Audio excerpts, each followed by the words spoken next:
We have already explored the dark secrets of the school in a previous video, but today we're going to explore the dark mysteries of the Hunter's Cabin.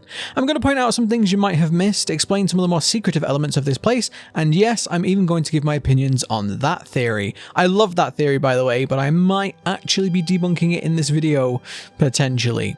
Just in case it isn't obvious, there's going to be massive spoilers to Little Nightmares 2 in this video, maybe even spoilers for Little Nightmares 1 or the DLC, so you have been warned. If you don't want spoilers, click off the video now. So first of all, let's explain the Hunter. If we read the description on the official Little Nightmares 2 website, it reads as follows. Armed with his flashlight and battered shotgun, the Hunter stamps through the wilderness with cold ambition, sniffing out his prey, collecting new trophies for the groaning walls of his shack. Now from this description and the clues we find in the shack, we can very easily deduce that he is both a hunter, obviously, but he's also a taxidermist. Taxidermy is the art of preserving an animal's body, usually by stuffing the animal before they're then put on display. Which, by the way, researching taxidermy as part of this video is almost as terrifying as the game itself. Oh my god, it has two heads. Why does it have two heads? Taxidermy in the past was very common among hunters and these kind of communities, as people back then didn't really want to waste a single thing.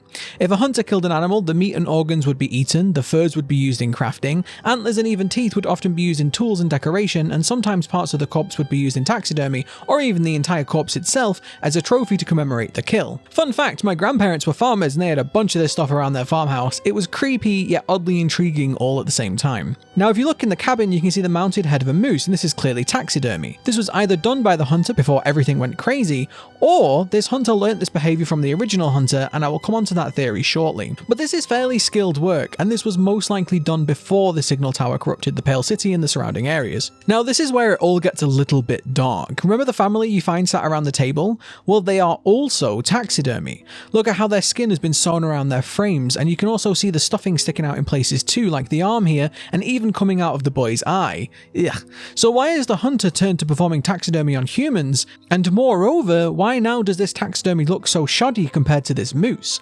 Well, either the hunter has lost his knack or something else entirely is going on here. One thing some of you have probably noticed by now is that the hunter himself also looks like he is taxidermy too. Yep, that's right, look at his arm, he looks like he's also stuffed. Now a couple of people in the comments have said maybe that this is just his coat and it's trying to signify that he's been here a long time, and we do see evidence of things being sewn together in the basement of the shack, but I do think that this is more pointing towards the skin being sewn over the frames rather than him necessarily sewing his own clothes back together. But I do think this is a very clear hint that there's something going on with him, and he's definitely tied to these other people. So either he did this to himself, maybe he's keeping himself alive by sewing his limbs back together, or he wasn't the original inhabitant of this cabin, he wasn't the original hunter.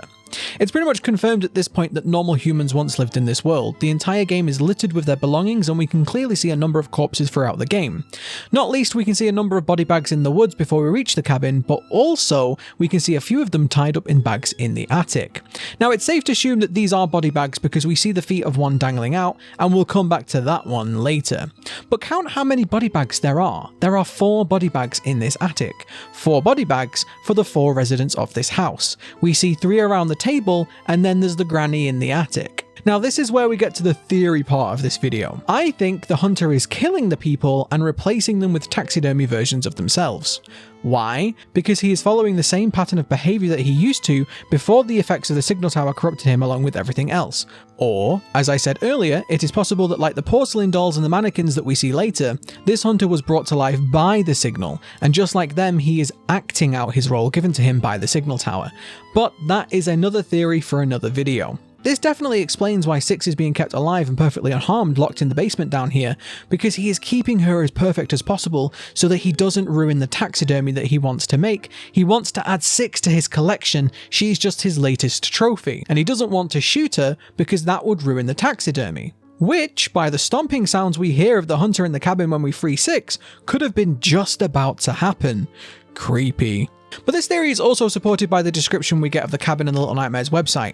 The groaning walls. That might just be a reference to how old wooden houses creak and groan, but it could also be a subtle reference to the hunter killing those occupants, and may even hint at a much darker tale, as if the humans were kept alive while they were being transformed into taxidermy.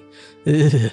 One more mini theory, the hunter has a really oddly placed hole in the sack that he wears on his head, which is already odd. Why don't we see his face? I do like the idea that the hunter shot himself. After all, we already know that many people in this world seem to commit suicide for some reason, and maybe the signal tower brought him back to life and he immediately went back to his work, starting on himself. Somebody else in a comment on a previous video also said it's possible that the reason why he's wearing this bag in the first place was he was trying to protect himself from the TV signal. Well, if he can't see the TVs, he can't get corrupted by it, but this clearly didn't work if this is what he was trying to do, but I like that little theory nonetheless. So now that we have a good understanding of what's going on here, let's address the big theory that is going around at the moment. The girl from the song is standing in the hunter's kitchen. Now, this isn't my theory, but a bunch of you in the comments told me about this one, and then I went and found this video by Pricks, who explains this theory. In the video, the theory is that the kitchen you see on the creepy TV show where we hear this song is the same kitchen, and that you can also find pies in both of the kitchens in the dining room, and finally there is a meat cleaver in the basement, which is what the girl is holding, and the commenter believes that the body in the attic is the lady we see on the TV. Now, I love this theory, and it's a great spot, but I don't actually think this is the same kitchen, and I'm going to explain why. First of all, the layout is not the same. We see the fridges in the same place, yeah, both on the right hand side, but there is an extractor or a chimney, I'm not exactly entirely sure what this is called, above the oven, and the TV show, this is a cupboard. There is also a window in the hunter's kitchen that's all boarded up, but there is no window at all in the TV show. Now, it is possible that the kitchen has been moved around, but it's much less possible that a window was put into an old cabin like this, especially considering there is already a main window in this room. It could be an oversight by the developers, but if they were going to the lengths of hiding this secret in the game, you'd think they would have paid more attention in copying the exact layout of the room. Also, the pies would have been very common food in this era. We don't know exactly which time period this is set, or indeed if the time periods of this game followed our own. Pies would have been very common food in this era. I know in England pies are still a very common food to this day. Looking at you, Gregs. But pies were very often an easy and cheap meal that could be made for a whole family, and I bet most kitchens of this time also had a cleaver, since meat wasn't readily available chopped up and packaged like it is now. On the same line of thinking, there's also a fish in the pot on the TV show, but not once do we see a fish or any fishing gear or any interest in fish in this entire area.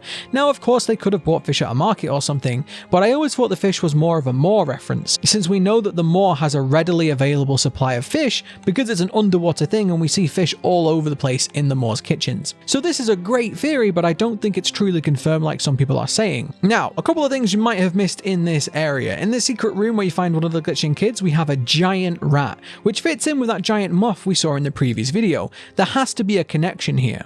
Also, if you go back to the kitchen, you can see the kettle on the stove is also very, very interesting. It looks like it's been put there recently. After all, it doesn't take that long for boiling water to evaporate. Even slightly heated water evaporates fairly fast. And this kettle is on top of the stove and the stove is on. Yet this cabin looks like it hasn't had any human occupants for a long while. What's even more interesting is that the kettle never boils. And we know this because these kind of kettles were built so that when the water boils, the spout would whistle to let you know that it's ready. I know this because I am British and we know everything about tea. That's just a fact. So why doesn't this ever boil? Maybe the hunter did this as he needs it for the taxidermy process, or maybe, just maybe, this fits into my massive theory that I'm working on about the timeline of Little Nightmares 2. I am super excited to share that theory with you, and it's probably going to be the next video that I work on. Finally, one thing I've not yet been able to figure out is the heart that we see pop up around this area. There is a heart carved into this tree that you need to push over, and there is also one in the door of this outhouse.